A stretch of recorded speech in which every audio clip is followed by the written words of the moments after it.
Hey there, small business owners. Welcome to the Tax Talk Podcast, the premier business podcast aimed at unlocking your unique potential.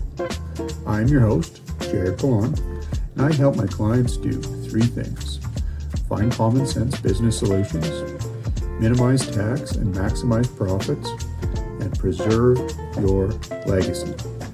Each podcast episode will dig deep into an everyday problem that small business owners face, and most importantly, explore solutions to these problems. You ready to solve problems? Are you ready to keep more of your hard-earned wealth? And are you ready to preserve your legacy? Let's get to it.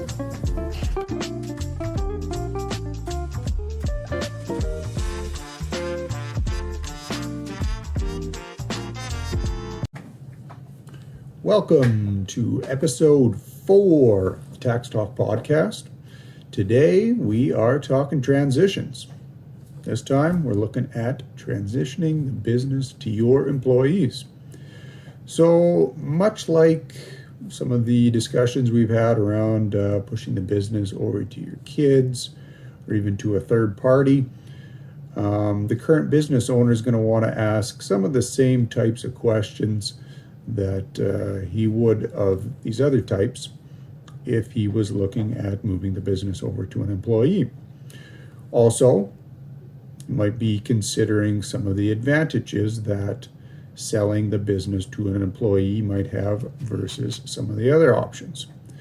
So potential advantages that the current owner might seek are the employee having a good relationship with existing customers and vendors.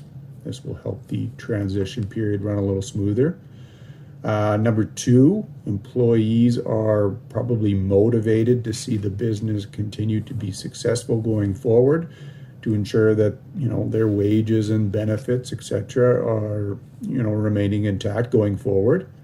And then number 3, employees just have a good understanding of the day-to-day operations, whereas maybe a third-party purchaser is going to be a little bit out of the loop on some of these things, and just having that employee there that's probably been there for quite some time is going to be well versed in how the business runs and is just going to make that transition a lot smoother.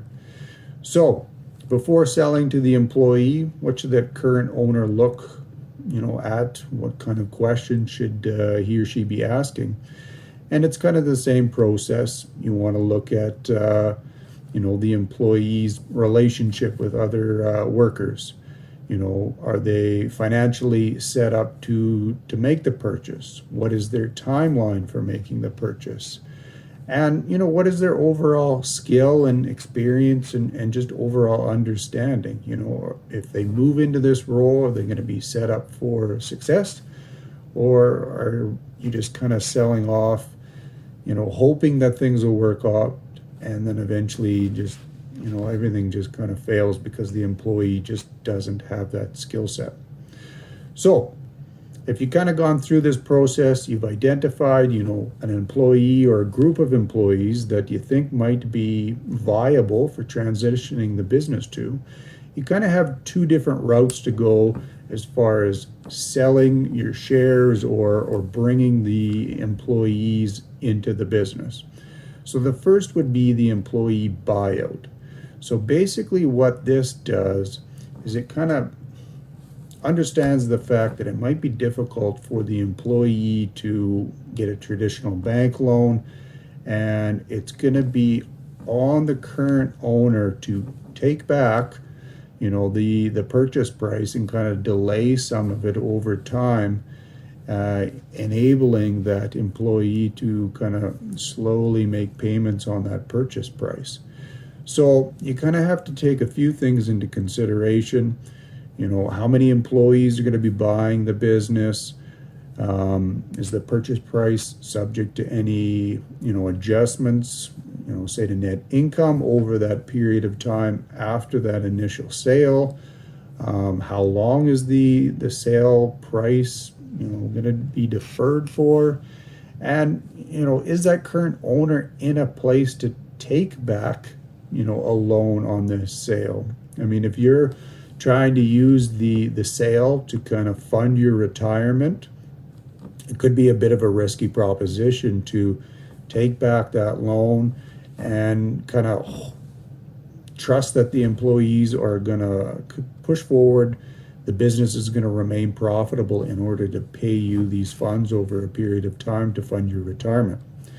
So going forward, then the employer kind of needs to consider, do you sell a few shares at a time? Do you sell the bulk of the shares right off the hop? How long of a period can you defer it for? There's some different tax consequences that you can take into consideration. Different things of that nature. Is the business set up for a sale to use your capital gains exemption? So a whole number of different aspects on the legal liability side as well as the tax side. So then we get into the second option, that would be the employee buy-in. So as opposed to selling off kind of the whole lot of shares to your employee, structuring the deal that way, the current owner could do a freeze of his current value in the shares that he holds. And essentially what this does is it moves the value from his current common shares into redeemable preferred shares. And then this allows the company to issue new common shares, presumably to whatever employees are interested in buying. They're able to buy in at a much lower rate. And then the owner that is kind of on the exit has a whole number of preferred shares in there. And basically what's kind of done in conjunction with that is maybe you issue some, they're called thin voting shares, and that would allow that exiting shareholder owner to maintain control over the business for the period of time that it is agreed upon that they are going to see their shares bought out by these employees. And basically what this does is it kind of provides a bit more control, kind of allows that exiting owner to maybe hedge a bit of risk on selling the shares and getting the employees in at that point in time, and just provides the employees with a little bit easier financing to get in because they're just buying in at a nominal rate as opposed to maybe having to get bank loans or financing from family members to purchase in at the fair market value. So those are kind of two of the main ways that you can structure it. If you do the buy-in amount, then those employees are going to have some shares, so you could pay out some dividends to them down the road or potentially some bonuses. And then, instead of taking that money in cash, it just kind of comes back in kind, and then you can pay for some additional ownership down the road in that way as well. So either route, no matter which way you go, you want to make sure that you implement a shareholder agreement at this point in time. Typically if you just have the one owner, probably not a huge deal. But when you start to bring in numerous, shareholders that are definitely in different places in life, you're going to have varying ideas as to where the business needs to go in the future. And it's a good way to, run into potential disagreements. Also, the fact that, the exiting owner is now hedging his retirement on these new employees, kind of making these payments either on, the note that he's taken or redeeming of these preferred shares. So it's important to have the shareholder agreement set up to kind of protect against a couple of different events. So death, disability, disagreements, and then any relationship breakdowns.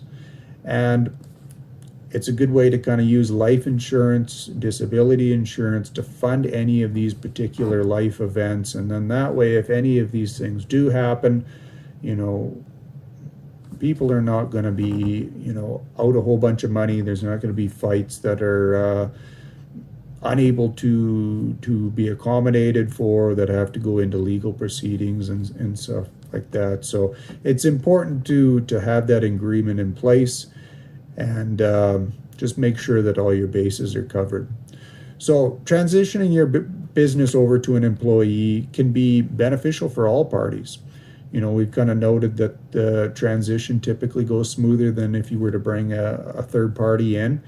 And, you've kind of got that bit of an extra push from the employees to make sure that the business, runs successfully, runs smoothly, because, their wages and benefits are hinged on the success of that.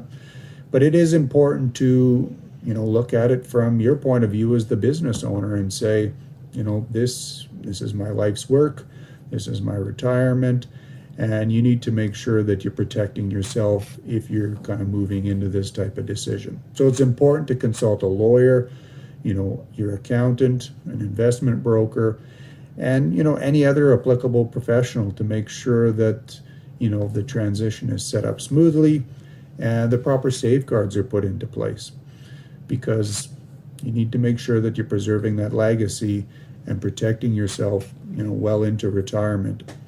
So that's it for episode 4. Again, hope you guys got some good value out of that. As usual, please feel free to share this.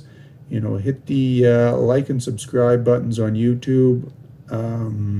Post any comments down below. If you've got any questions, feel free to reach out to me via email or on my website, whatever works best for you. And I will check back soon. Take care. Talk soon.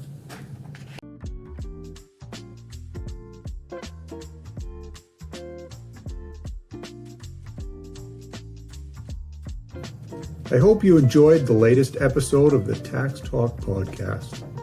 There are a significant number of details that a small business owner needs to be aware of in order to ensure that their business is successful. Having the right professionals on your team will help you meet your business, wealth, retirement, and estate planning objectives. I specialize in walking my clients through the lifelong planning process in order to preserve their business legacy. If you're ready to secure your business legacy, please visit my webpage at jaredpallon.com and click the Start Planning button on the homepage to secure a free 1-hour consultation with me. I look forward to speaking with you and working together to preserve your legacy. Take care.